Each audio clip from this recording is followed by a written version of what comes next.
IDFB has got to be one of the most interesting topics within the community for a while now, at least to me. With BFDIA actually almost over, IDFB stands out even more now, not only as the shortest season, but the only one that isn't complete. Don't quote me on that in case something unforeseen happens. I won't be held accountable if BFDIA gets cancelled.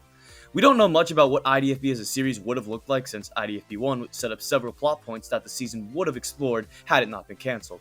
All we know for certain is that Match won the vote and would have left the LOL in IDFB 2 had it actually come out.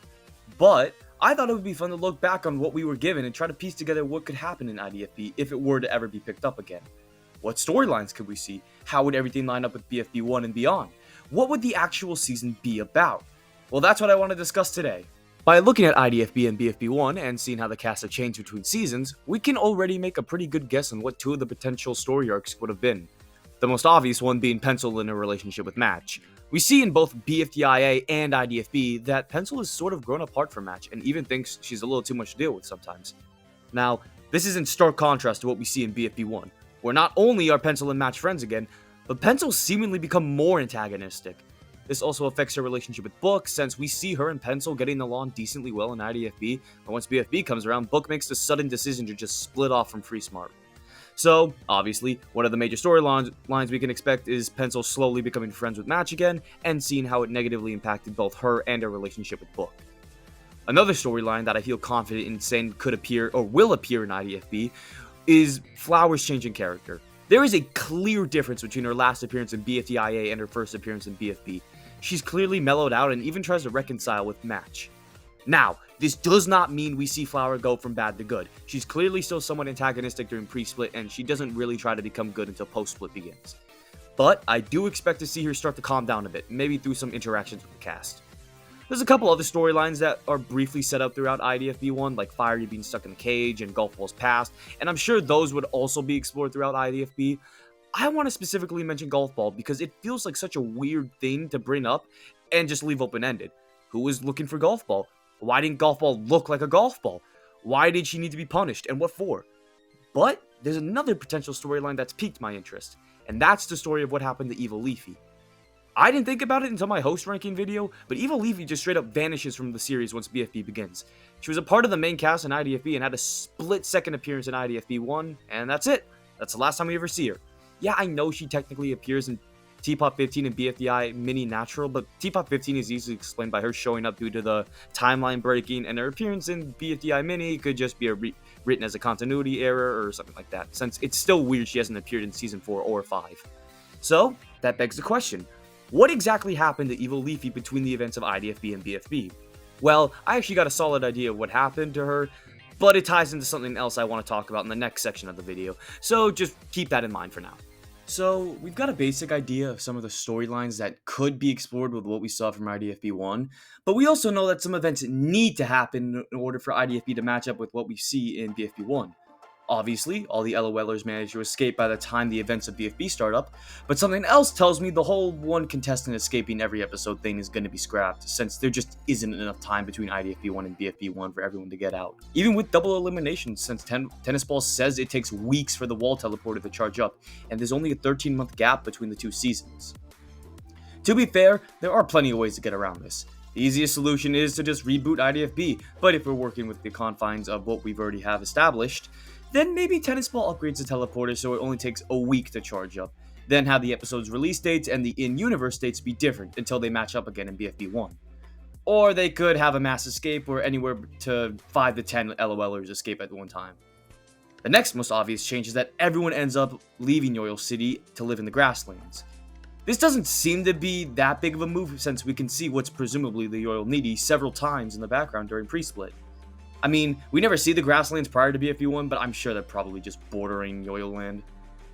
Another significant change is the addition of 4 new characters to the cast, those being Stapy, Lie, Foldy, and Loser, as they all make their debuts in BFB 1. Loser could probably be explained with him being a celebrity. He just traveled around the world and ended up running into the rest of the cast. But the other 3 are a bit more interesting.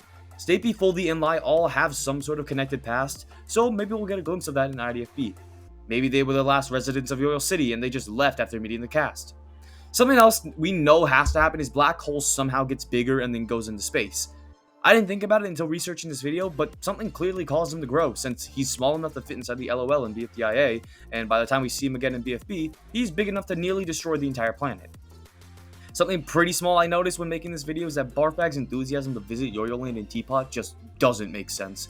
Everyone lived in Yoyoland for a period of time. Once Barfbag got out of the LOL, she could have just left the city. She didn't even have to do that since she's already in Yoyoland technically. The same thing goes for Donut, since he also claims he's never been there. The LOL itself was in Yoyoland, and there was a window to see the outside world. Even if Donut and Barfbag meant that they never got to explore Yoyoland freely, that doesn't make sense either, because that would mean that either A, before either of those two characters got out, the entire cast left Yoyoland permanently, and neither of them got the chance to explore the place, or B, both of them got amnesia or somehow completely forgot about their time in Yoyoland. Of course, there's always option C, it was a throwaway comment and will be completely ignored, but it wouldn't be a fun answer, now would it? There's a couple smaller things we'd probably see, like the start of the slander against Barfbag's intelligence, although if she forgot she was in Yoyoland, then maybe there's some truth behind that. The beginnings of Cloudy's collection, and Fry's getting his fries back. However, the last event I want to talk about that we know 100% has to happen is Pin gets her color back. And this is where Evil Leafy comes in. If you haven't already put it together, I think at some point Evil Leafy has her color extracted and it's given to Pin. And in the process of losing her color, Evil Leafy was pacified and as such had no reason to continue going after the cast and simply left. There's not a whole lot of evidence to support this idea outside the fact that we know Pin wanted a red contestant to be freed from the LOL so she could have her color back. All the red contestants still had their color by the time BFB came around and Pin was already red again, and the only other red character in the main cast just so happens to disappear at the same time we see Pin in color again. Coincidence? Yeah, maybe, but it's fun to imagine. So, we've got an idea of what has to happen in the season in order for everything to make sense with BFB, but what would IDFB actually be about? Obviously, you could make the argument it'd just be a simple slice of life or episodic type of season, where we follow different contestants every episode and see the different types of shenanigans they get into, since that is generally what we see with IDFB 1. But I think that would be doing the season a disservice. IDFB 1 sets up a lot of mystery and intrigue that could be explored throughout the season. Whether it be the UFOs in the intro, Golf Ball's past, whatever's up with the Science Museum since Evil Leafy's just sort of haunting it and Golf Ball previously had an episode in it, although that's probably tied to her past. Obviously, the fact the season takes place in an entirely abandoned city could also make it an interesting plotline. So, I propose IDFB follows a general slice of life format where we get a lot of character moments and see how the cast transitions to who they are in BFB, while at the same time, we follow another group of characters as they try to unravel some sort of greater mystery surrounding Yoyo City and its past. Kind of like with what we see with 1 from Teapot. It'd be a fun break from the traditional competitive season, while also keeping the audience invested in an overarching narrative. And that's about all I've got to say on IDFB and its potential future. Like I said, this season is really fascinating, and the groundwork is there for a really interesting and unique season. But only time will tell if IDFB will even come back, and if it does, what the season has in store for us. That's all for this video. I hope you enjoyed it, and I will see you all next time.